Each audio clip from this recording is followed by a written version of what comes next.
The Super Eagles of Nigeria promised everyone, the whole Nigerians, that they are going to have 6 points from the 2 matches against Benin Republic and Rwanda. But somehow they picked up 4 points, dropping 2. Just this afternoon, the Super Eagles of Nigeria and Rwanda, that game ended goalless. And of course, the goalkeeper, for me, was the man of the match of that game. Talking about the Africa Cup of Nations 2025 qualifiers. Welcome to Sport Tonight. I'm Cecilia Amogbe. This is what the show looks like tonight. Of course, we'll be talking about the Super Eagles of Nigeria, the AFCON qualifiers for 2025, starting on a very bright note. But the goalless draw, it's something most of us are really not happy about. There could have been more goals. We'll also take a look at the FIFA Under-20 Women's World Cup taking place in Colombia, where the Falconets will be up against Japan. They've arrived in Bogota, where they'll be having that game on Thursday. And also, yes, we look at MPFL, some of the games that happened at the weekend, and NBA Africa and AFD. Well, it's been 3 seasons. It's been a good journey for the partnership, and we'll be talking about that on the show, how it ended in Lagos today, from the seminar to the clinic to the All-Star game, and also some awards that were given to those coaches and some of those schools that have been part of the program from the very, very inception, which have actually had a lot of development in Nigeria, talking about basketball at the grassroots level. Austin Okonakpa will join me much later on the show, but Kehinde Idris is right here in Lagos studio. Kehinde, it's great to have you join us. It's good to be here. It's good to be with you on a day that Super Eagles played something somewhat a crucial match, because I was one person who was talking about coasting on that winning note, and then you restore confidence. But of the entire lineup, I think I'm pretty much excited about the basketball, because it has to do with youth, it has to do with development, it has to do with discovery. It has to do with going to the grassroots and then helping them grow into what it should be. And then the number really did hit me hard. In over 3 years, over 40,000 athletes from schools in Lagos. I think that's fantastic. That's fantastic. And of course, you're having even former players of schools, even because of that initiative of Basketball Experience, actually building basketball courts in school. We'll talk more about that. We're going to start off with the Super Eagles of Nigeria. Yes, the Paralympics, we also have that on the show today. We will be celebrating what they did in Paris. 7 medals, yes, that's what they brought back, with 2 gold medals, 3 silver, and of course, 2 bronze medals. Right, let's start off with the Super Eagles of Nigeria. Okay, I mean, everyone has been talking about when against Benin Republic, we actually praise, Augustine Eguavoen, what he brought into the team, that energy that we haven't seen in a while. We saw everything. We now discovered that, yes, we can actually score goals without having to have 5 defenders at the back and everything. But this game, is there any changes? I mean, how will you rate this game that we played today? And of course, going to the one against Benin Republic, vis-a-vis how the Super Eagles performed when they were under Finidi George, those 2 games that he was in charge of. Firstly, against Benin, we played at home, Akwa Ibom, and I must put it here. I wish I can clap. I wish I could jump, and I want to hail all of the fans who turned out in Akwa Ibom. Not just the number was crazy. Like, it was a mammoth crowd. Then the way they backed the Super Eagles from start to finish, they were screaming on top of their voices from, the blast of the whistle to start the match up until the blast of the whistle to end the match. And that was an energy that some of the players even talked about feeding off from. Yeah. We knew they were chanting for us, and we needed to give it back to them. You saw how Bruno Yemachi, a couple of times, to look at the fans and they yell at them, you guys, well done to the fans. That was at home. That is a game where you understand that you need to make home count, and they made home count. Now, the pictures you're seeing on the screen. These boys, very stubborn. Exactly. this is now against Rwanda. 2 things. Number 1, I mentioned Benin. We played them at home. This is away. This is at Kigali. Number 2, if you put them on the pecking, Rwanda will be put ahead of Benin today because of the kind of football that they are playing. on this show, we're talking about, development and all of that. Yeah. As of some 3-4 months ago, we're talking about Rwanda spending over $58 million in developing their football. Yes. And that is showing. They are in our group in the World Cup qualifiers. Where do they sit? Very high on the table. Top of the group. Where? Look at the crowd that came. Exactly. This game was 2 p.m. 2 p.m. And I think it's 3 p.m. in their own time. Yes. Okay. And then you see the crowd. This is. I was like, is it a public holiday in Rwanda? We need to find out. Don't They're not going to work. Don't they work? If you put a match 2 p.m. on a Monday to Friday, trust me, it's only the media guys you will find there. But this is it. We played a better structured team. Okay. A team who also understand what home advantage means. Your fans, this is the goalkeeper guy. How many saves did he make today? I think it was pretty decent, but I felt we made the work easier. Okay, for him. Yes. Okay, so they were not fantastic saves at all. Yes, we did not really, put him on the slaughter like we did to the Benin goalkeeper. This is what we talk about, continue to put in the work. It will come true someday. And that is what Rwanda is enjoying. See, in both games, Eguavon deployed almost same style with Pesero. Now, let me tell you what I mean. The 3 at the back, then there are 2 false defenders, which makes it like 5 defenders.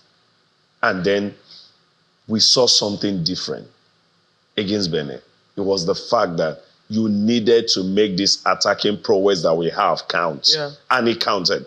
Whether changes or no changes, whether it was Boniface or Victor Osimhen, whether it was Chukwueze or Simon Daddy Moses, whether it is Ademola Lookman, they all made it count. They were rampant. They were running at the defense, at every point, at every time they had the chance. And that is what we didn't see over time. I think we were more cautious under, former coaches, especially Jose Pesero. It was a little bit pragmatic. Keep it easy. You've got the power. When you get the chance, hit them on the counter and all of that. But for Cicero, Austin Eguavon, he said be rampant, and they did that. But against Rwanda, I think it took us a little time to understand this is a very organized team. Yeah. You can't just be inside your own world all by yourself thinking we'll just run at them. After we did that, we saw that we're almost knocked, with the counter. We had to reshape. And then we stayed with curtailing them and playing as much as we can, especially attacking-wise when we can. And that is why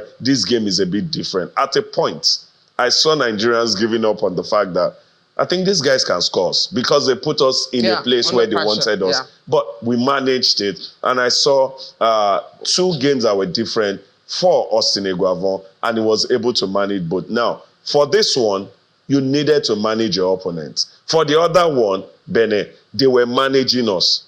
And then we made the most of it. For this one that we needed to manage Rwanda in Kigali, we did the best that we can. Yes, probably, if you look at the 90 minutes again and again, you would have seen spaces where we could have won. Yes. 1-0, 2-1, thereabout. But still, we didn't let them score because they were also good in attacking us. So I think pretty much good. If you're going by statistics, calculation, looking at games properly, that was why I had to put the fact that home and away, then also Rwanda is a bit ahead of Benin. I think Eguavon had done well with these boys in those 2 games. He has done well with those 2 boys. I'm still looking at that crowd at that stadium. Exactly. Austin, how are you? Super Eagles, goalless. Did you expect this to happen, or you were also waiting for the 3 points we collected against Benin Republic? What a greetings to you, Cecilia, Kehinde Idris in the Lagos studio, and of course our viewers from different parts of the world. The Super Eagles of Nigeria still trying to find that consistency that has been lacking for almost 4 years now. After the performance against Benin Republic, they will go all out against Rwanda today.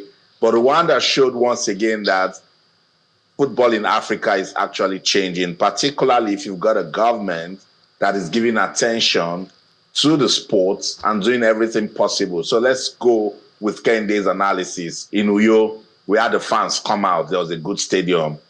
Bring that to Kigali.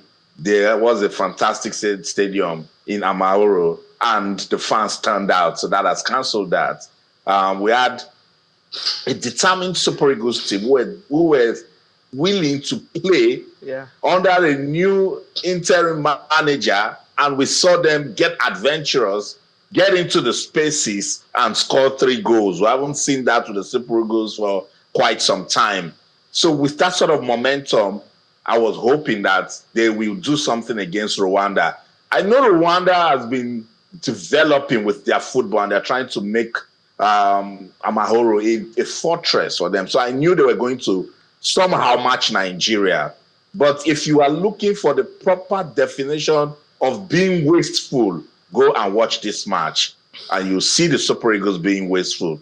They had 20, I repeat, 20 shots on target, 20 shots overall, 9 on target. Well, now you have 9 shots on target. The least that should be happening to that match would be 1-0, but they didn't win it. Rwanda had 16 shots overall, 2 shots on target.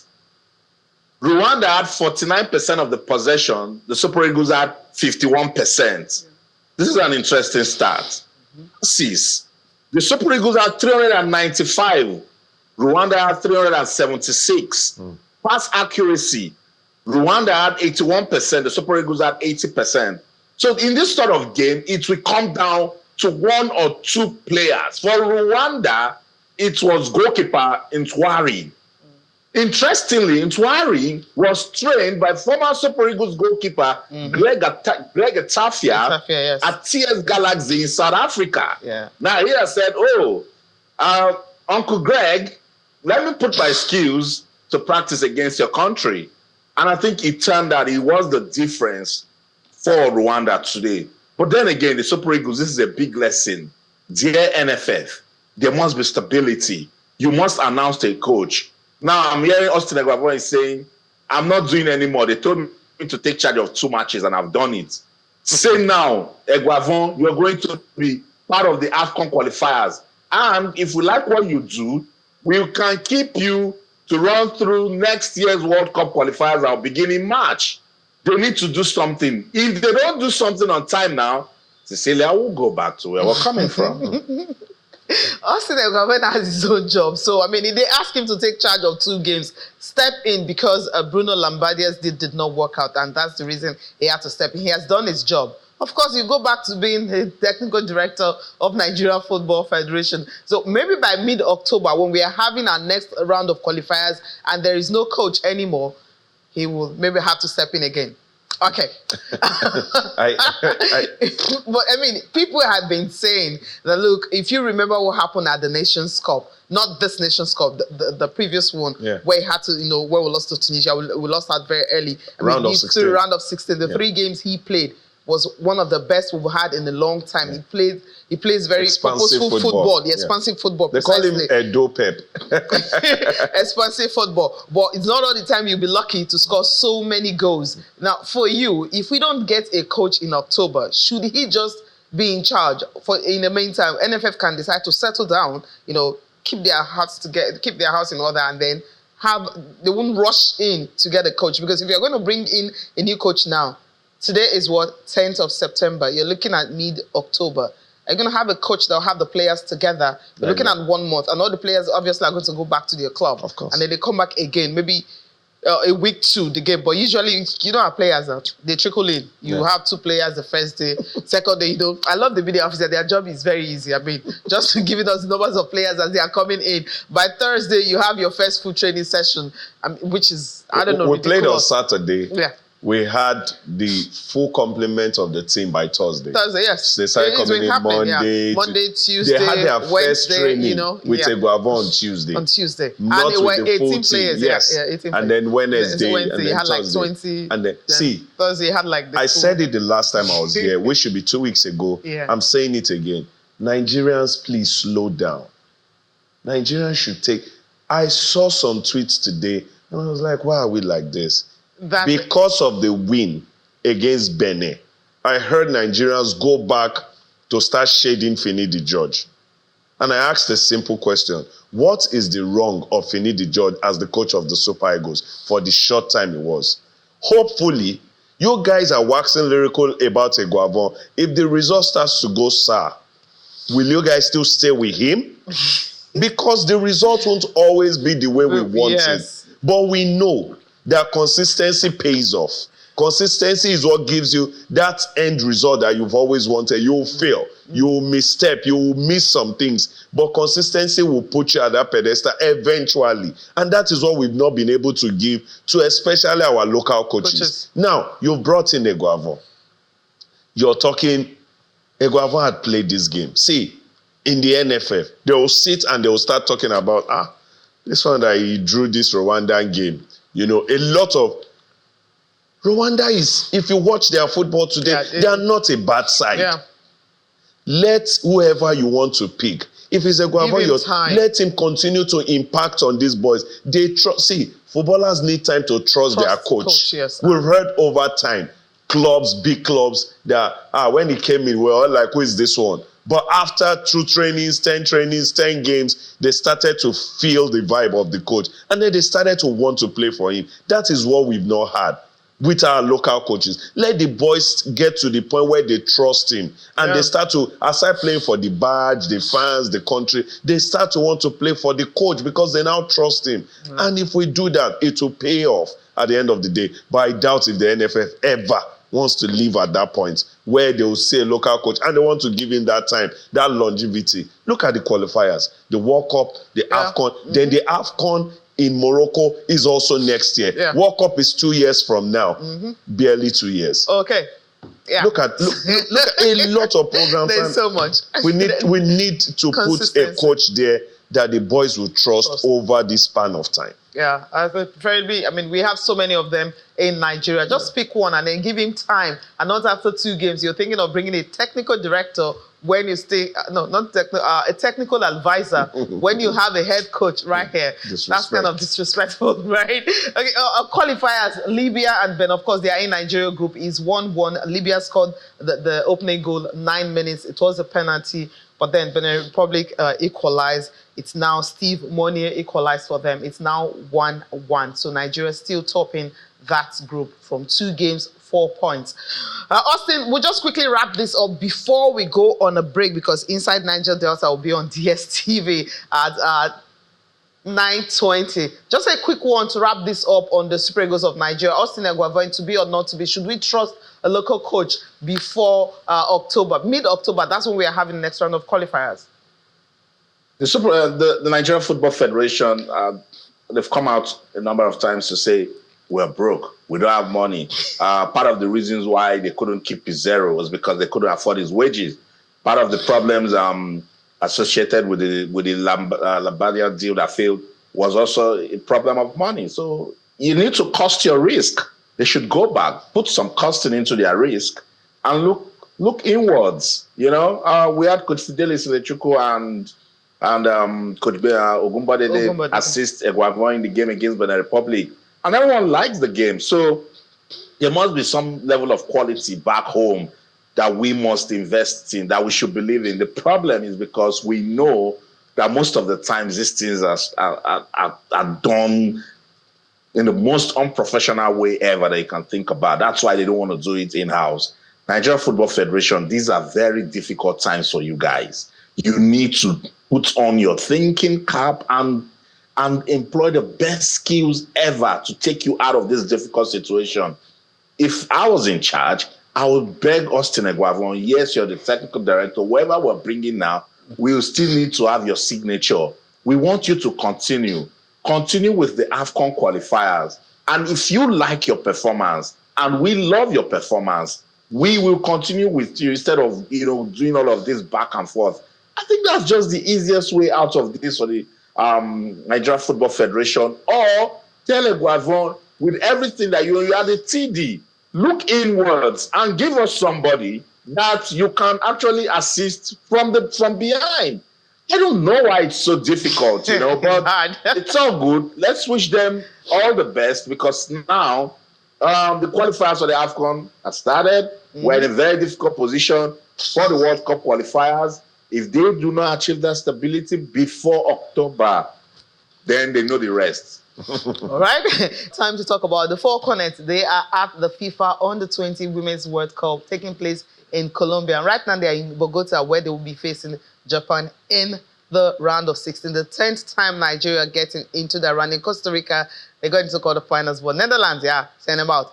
But let me just take a look at the fixtures for Wednesday and Thursday before we talk about how the Falconets were able to beat Venezuela to get into the round of 16. Now, Wednesday's fixture, we have Brazil and Cameroon. Okay, the Brazilians will have a lot to do against the Cameroonian girls, who proves to be very, very stubborn.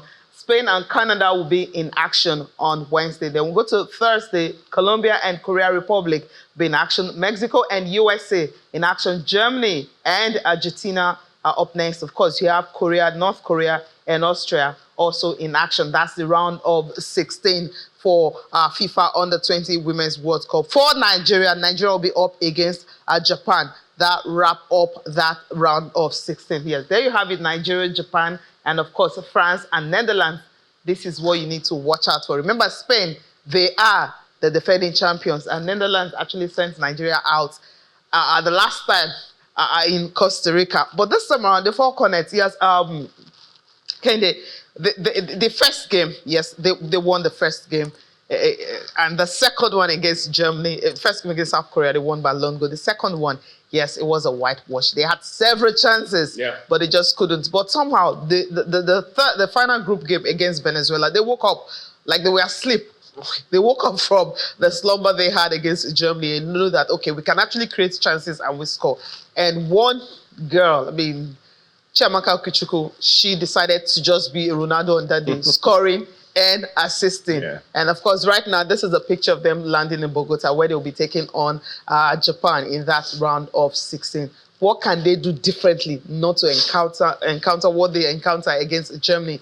Take that up and then pick up from Venezuela. Yes, we know is a lesser team in terms of women's football, especially at this stage. But then the Falconets, they can score goals. And they can also be very woeful at the back and concede some needless goals. I think for the Falconets, their biggest problem is converting chances. Christopher Danjuma, number one is, whatever the NFF is doing with the under-20 women's team, I love it. Leaving Christopher Danjuma there, I think he's understood the trade to an extent where whichever set of girls he's got or eyes women for talent. Yes, so he knows how to. It needs to work on their conversion.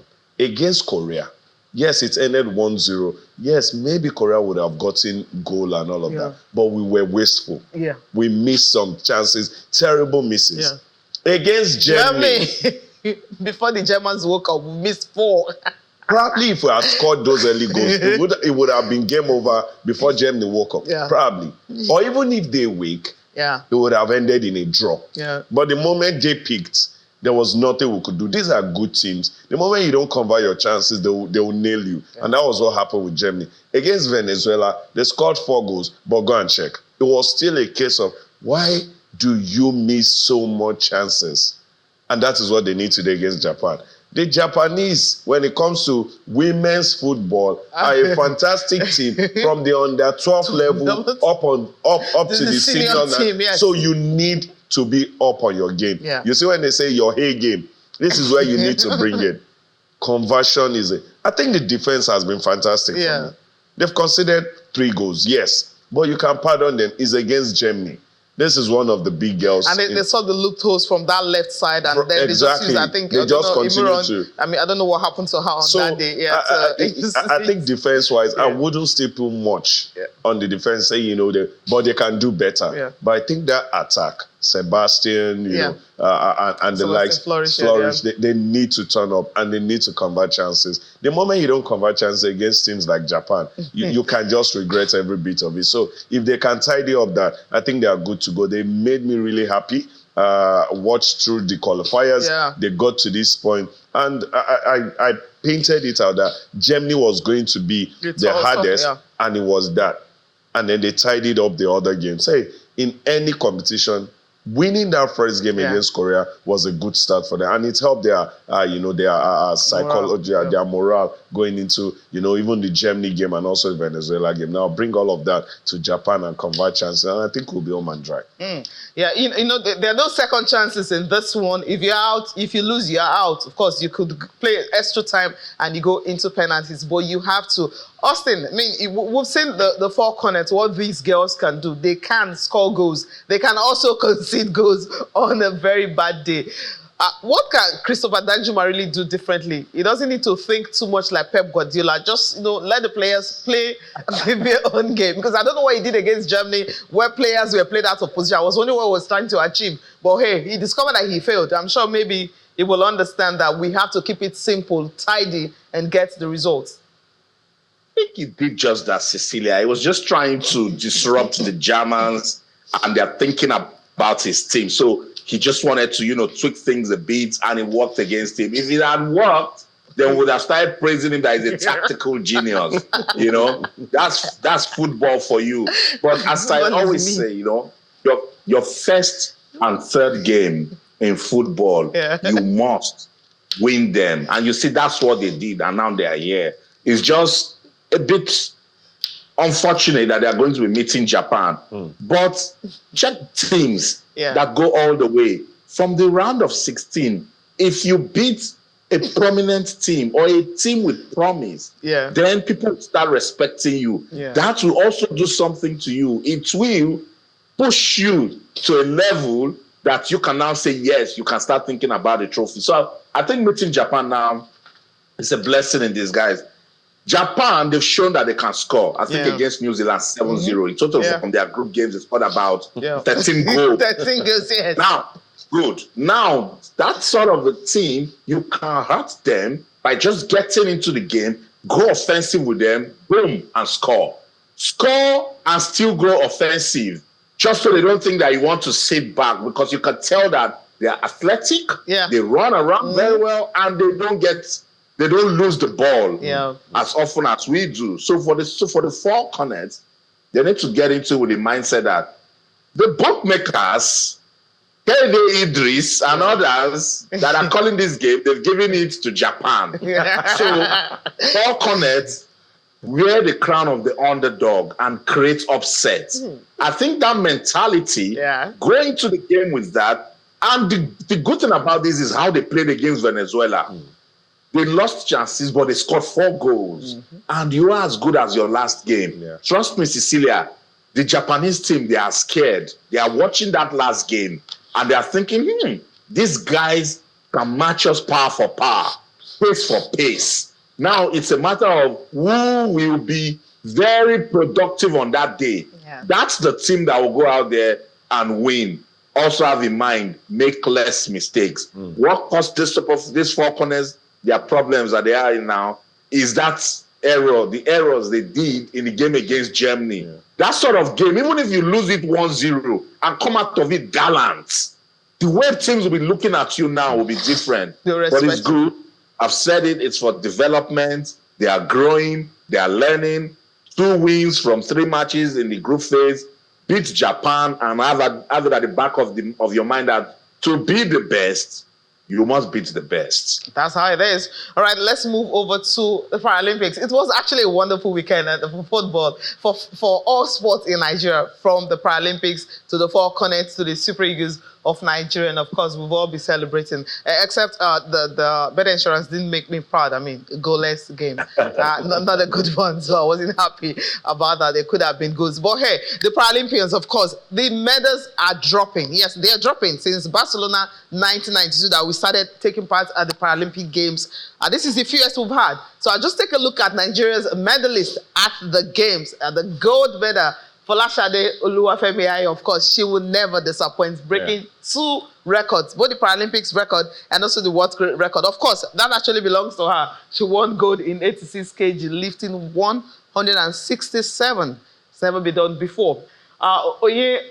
Onyechi Mark also in a powerlifting women's up to 61 kg. She also broke 2 records, the world record and the Paralympics record, before she won the gold medal. We'll come to silver. Esther Nwogo, of course, the women's up to 41 kg. She won silver in that. And Bose Omolayo, of course, up to 79 kg. She won a silver medal. I mean, I've been talking about all the names I've been mentioned, they're all women, right? Yeah, that's great. Flora Uguwa in the para athletics women's javelin throw 54, she won a silver Yeah, it's still she I'm talking about. And Miriam Eniola Bolaji of para badminton. Of course, this was the record that we were all celebrating in the whole of Africa. It was the first time in badminton, both para and, of course, anything you can think of, a medal was won. She won a bronze medal. And, of course, the only guy who won a medal out of the 7, Issa Gukule, won a medal in table tennis. And that was the first time in 24 years we're winning a medal in table tennis. He was able to do that in the men's singles MS4. All right, let's move over to the start when I talk about the medals are dropping. Now, if you look at the results compared to previous Olympics record, you look at the 2 gold medals is the fewest number of gold medals that Nigeria has won. First participating at the Paralympics in 1992. That's the fewest since we started participating at the Paralympics. And of course, this is also the second lowest number of total medals won. The highest, of course, was in London 2012 Paralympics when Nigeria won 13 medals in that, when the medals were really coming. But this time around, we had 7 and we went with just 24 athletes. I mean, the athletes have won at least 1 gold medal at every edition of the Paralympics since Nigeria started participating in 1992. That tells you a whole lot of stories. I was telling some people that, can we do something for the Paralympics, or rather do something in Nigeria where if you have a comparative advantage in a particular sport, then pump money into it and see how it will grow. If you know anytime you're going to the Olympics, if you go to the Olympics and you can't get up to 7 medals from the Olympians, usually they have more numbers. So why not pump money into the Paralympians? You have more athletes qualifying from different events and see how many medals you can come up with. China actually won this Paralympics. Why? Because they have more than 200 athletes. Yeah. And that's the reason they dominated. Great Britain also second. And of course, the USA third in that order. And you check the numbers of athletes that they had going into it, the athletes that they had to qualify going into the Olympics, into the Paralympics. See, what you're telling me, I wish those who can effect a change, who listen to you, who know everything you're saying, would do the needful. I can remember a story told to me by one of our senior colleagues in this game. He said that day he left his home, just going out normally to sit with friends, and then he saw this Paralympian who is also a friend. They stay on the same street, and then he was throwing jabs at her. Where you they go? I was like, "Can you come, please?" I said, "Why you they disturb me?" And I said, "Can you assist me to the bus stop?" I was like, "Bus stop? Where you they go?" He said, we're going for Paralympics. This is Rio 2016. We're going for Olympics now. I'm going to the airport. Airport. Why are you going to the airport? Why not maybe the stadium? He said they were all told to assemble at the airport. So he left whatever it is he wanted to do, assisted her all the way to the international airport, Muritala Mohammed. Oh, you're talking about Rio 2016 here? Yeah.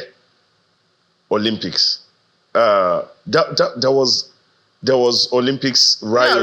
Yeah, Rio 2016. Yes. So I'm talking of the para, and I know. I'm telling you a story back then, and it's not far off. Yes, that's what I'm saying. After that, we had Tokyo. Yeah, I'm just telling you a story of what these guys have been made to go through, but they will still deliver. These are people who are called special athletes because they need special care, because they need you to specially attend to them. And still we don't do that. And I ask every time, what is their motivation? Aside the fact that I'm Kehinde Idris, I want a name, I want my name against something good. But the country, how do we motivate these guys every day to do what they need to do? You need to go to either Teslim or the National Stadium and see them every blessed day. Turn out for their trainings, for their turn-up fitness, just to prepare for sometimes what they will never get. That is going for a competition that will never happen. Yeah. Because they will tell you there's no money for you to go and all of that. And then when they get the opportunity, it seems like they are forever there. They compete with those who get the best of facility from around the world. It's a worry, but every now and then if I get the chance, I say thank you and well done.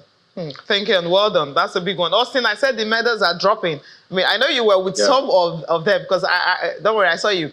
Yeah, what was it like right there? And these athletes, I mean, a wonderful one they did right there in Paris. Fantastic, Cecilia. You know, I always say that with these special athletes, all of them, I repeat, all of them are champions. Because if you want to sit down with them and start hearing about the challenges they go through to represent Nigeria, you understand why if they don't win a medal on the podium in Paris, at the airport, Nigeria should come and put a gold medal on their neck.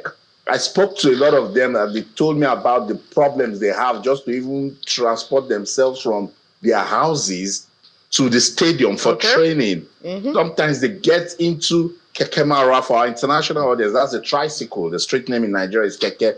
They stay in it sometimes for almost an hour, 2 hours. I'm saying, with what these guys have achieved for the country, why can't the federal government say, okay, Paralympians, we will give everybody that went to the Paris Olympics, we'll give you cars and give you drivers and put your monthly payment. What is it going to do to Nigeria, a country where we've been complaining about the cost of governance and how much they pay to senators and House of Representative members? What does it take them to do that? Now let's talk about some of them that despite their challenges, they still go out there and they deliver for the country. Positive everywhere. Flora Ogunwa Ekurede, for instance, she lost her mom barely 2 weeks to the start of the games. Said no, picked up her weapon and went to war for her country and was close to winning gold. She won silver. That's her story right there. All right. Listen to Miriam Bolaji. And you see all of what she went through. And it was still good. For the first time, our para badminton player Minola and Nnamna became the first para badminton players from Africa to win games at the Paralympics. Despite all of these problems, I agree with you, Cecilia. If you come us down from the Olympians that don't win anything and pump it on Paralympics. I met an Egyptian coach, and the guy said they come to Nigeria to study our powerlifting. They come there to see what we just do. That we do so powerlifting. And look at the investment Egypt they've done now. They're getting on the podium at the Paralympics. Countries are looking at us, seeing that we're slipping, and they're looking at the lessons that we have already showed back in the day, and they're using it to do well. We need to wake up. This is the time for all to say, look, all of these ways that we in places that don't give anything to the country, put it on and put it into sports. All right, let's see if we can do that. All right, time to talk about basketball. Yes, the NBA Africa and of course AFDB, that's the French Public Development Institution, concluded the third season of the NBA Junior and AFD basketball experience in Lagos today. There was 2-day event, of course, at the National Stadium in Surulere. Celebration organized around a symposium, discussion on the core values of the program, physical education, teachers, workshop. The stakeholders also used this opportunity to discuss mental health, hygiene, gender equality, and of course, capacity building for teachers, enhancing the learning experience for students in their respective schools. It was a whole lot. You had, of course, the Consul General, in Nigeria, Xavi, he was there, and you also have the Vice President, head of NBA Africa, of course, Gbemisola Abudu. A whole lot of experience that these students actually, had fun. I had fun myself, experiencing the basketball experience right there, and over the years, about more than 40,000 youths from 54 schools in Lagos have actually gone through these basketball clinics and life skills sessions. There was also awards for those coaches and that have been part of the program and teachers over the years. Let's just listen to them, and then you guys will react to what they have to say concerning the third season of the Junior NBA and AFD basketball experience. Every year, the goal is to make sure it's bigger and better, to make sure we're impacting more youth. The objective of the program really is not just teaching kids about the fundamental life skills, but finding very creative and interesting ways to educate them about being well-rounded human beings. And what we've done has been come up with a program that enables us to do that. So in addition to them playing basketball, it's also like teaching about mental health and having mental health professionals talk to them about the importance and the significance of mental health. So we truly hope that with the type of program we've put together today, they're able to take so much more that enriches their development as human beings. To make sure that people understand that sport is very important as a content of education, and the right vehicle also to convey messages as regard life skill opportunities, life skill, way of living, not only sport practices per se. Now we're going to have to move to Kenya and Senegal. In the meantime, as we are wrapping up, we also need to get lessons learned from this and know how we can do better, do another one. The impact in Nigeria has been incredible. More than 50,000 youth has participated in this program since inception. And more teachers, more than 200 teachers have been impacted on learning this and implementing it in schools. We believe that it stands on solid ground, and we're anticipating, opening up new partnership to continue the work that we're doing here. Nigeria remains a priority country. Nigeria remains key for the continent, and the success of Nigeria is the success of Africa. We've seen the impact at the Olympics. We cheered and celebrated Nigeria and South Sudan, and we look forward to celebrate Nigeria for the next 10 more years. I think what's important is for us to continue to solidify the grassroots aspect of it. That way the next generations are always continue to be impactful. That way there's no gaps. We think that by continue with programs such as this, the BE experience, we think that we have a sustainable growth, not only our young participants, females, young boys, but also coaches and teachers. And the value of teachers is that they are continuing to do this within the school system. We're able to refurbish basketball courts, and the need of doing more of that is also critical in the future. Really clinical. We have more of this basketball experience on Thursday's program. But just a quick one on this one before we wrap up the show. We've got 2 minutes to leave. Fantastic. I touched on it. I said, when I saw the lineup, as much as, the Paralympians, Super Eagles are a darling team. This basketball, program, the basketball experience is like the biggest thing, because it has to do with development. It has to do, with discovery, grassroots, and then transition, helping a child. And then now we're not talking one. We're talking over 40,000 from schools in Lagos. And I want to see them expand to schools in Ogun, schools in Yola, schools, in Abia, in Imo, and all of that. And we're talking of getting over 500,000, and you're picking the best out of those in like 5-10 years from now. It is good win-win for everybody. So good one. Thank you so much for the idea, for the experience. Austin, we have to go. Basketball experience. Wrap this up. Yeah, and I like the fact that we're ending it this way, with development. I love it so much. That's the core of every sport in the country that is serious. And if you check the AFD's mandates, it's not just them just getting up to do this. They've partnered with state governments. Now they're doing this with NBA Africa. And remember when Emmanuel Macron himself launched this program, Cecilia, before the Olympics. Now look at how big and strong they are going, because they understand that the future is young.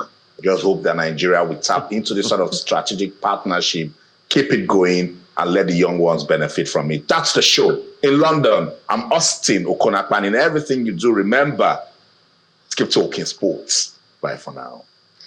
It was nice having you on the show again. It's good to always be here. Yeah, hopefully you get to hear with the participants on Thursday talking about NBA Africa, NBA experience, NBA basketball experience in Africa. All right, we'll leave you with pictures coming from the closing ceremony of the Paralympics Games. Thank you so much for watching. I'm Cecilia Amogbe. Have a wonderful night rest.